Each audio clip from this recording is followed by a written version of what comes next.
अस्सलाम वालेकुम दोस्तों। आज हम बात करेंगे नेकी की कि नेकी क्या है। दोस्तों, किसी गांव में एक बूढ़ा जमींदार रहता था। उसने अपने बुढ़ापे का ख्याल करते हुए अपने तीनों बेटों को अपने सामने बुलाया और अपनी तमाम जायदाद को उनमें बराबर तकसीम कर दिया। फिर उनको एक कीमती मोती दिखाकर कहा, ये मोती उसी को मिलेगा जो मेरी बची हुई जिंदगी में सबसे अच्छा नेकी का काम करेगा। एक लड़का कुछ दिन बाद आया और उसने कहा, अब्बा ये मोती मुझे दे दीजिए। तो बाप ने कहा, ऐसा कौन सा नेक काम तुमने किया है जो मुझसे ये मोती मांग रहे हो। लड़के ने कहा कि एक शख्स ने 50,000 रुपये मेरे पास अमानत के तौर पे रखे थे, जिसको ना लिखा गया था और ना ही उसका कोई गवाह था। वो शख्स अपनी रकम लेने आया तो मैंने उसे वापस कर दिया। हालांकि अगर मैं चाहता तो इनकार कर सकता था, कोई मेरा कुछ बिगाड़ नहीं सकता था। तो इससे बढ़कर और नेकी क्या हो सकती है। बूढ़े बाप ने हंसकर कहा, नेकी का ये एक मामूली काम है, बल्कि तुम किसी का हक मारने के गुनाह से बच गए। अगर दूसरे लड़कों ने इससे अच्छा काम नहीं किया तो ये मोती तुमको दे दूंगा। कुछ दिनों बाद दूसरा लड़का बूढ़े बाप के पास आया और उनसे कहा कि ये मोती आप मुझे दे दीजिए। बाप ने पूछा, तुमने कौन सा नेक काम किया है। लड़के ने बताया, नदी में बहुत बाढ़ थी। एक लड़का पुल पर से नदी में गिर गया। उसके माँ बाप और कई लोग खड़े देखते रहे और उसे निकालने की हिम्मत जुटा नहीं सके। तो मैंने अपनी जान को खतरे में डालकर बड़ी मुश्किल से उसको जिंदा निकाला। भला इससे बढ़कर नेकी और कुर्बानी की क्या मिसाल हो सकती है।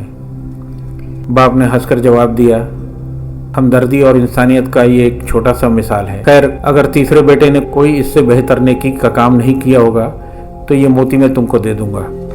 कुछ दिनों बाद तीसरा बेटा एक दिन अपने बाप की खिदमत में हाजिर हुआ और उसने दोनों भाइयों की तरह वो मोती अपने बाप से नहीं मांगी, बल्कि अपना कारनामा बताया। उसने कहा कि मेरा एक जानी दुश्मन पहाड़ पर इस तरह बेहोश पड़ा था कि इधर उधर जरा सी हरकत करता तो पहाड़ की ऊंचाई से नीचे गिरकर मर जाता। मैं जानता था ये मेरा दुश्मन है, फिर भी मैंने उसे कपड़े से ढांप दिया ताकि अगर वो जाग जाए तो मुझे पहचान कर शर्मिंदा न हो सके। फिर रात के अंधेरे में अपनी पीठ पर उठाकर मैं उसे उसके घर छोड़ाया तो बूढ़े बाप ने बगैर कुछ देर किए वो मोती उसके हवाले कर दिया और कहा, वाकई तेरी नेकी तारीफ के लायक है और इस मोती का तुझसे ज़्यादा और कोई हकदार नहीं। दोस्तों, इस कहानी से हम क्या सीखते हैं।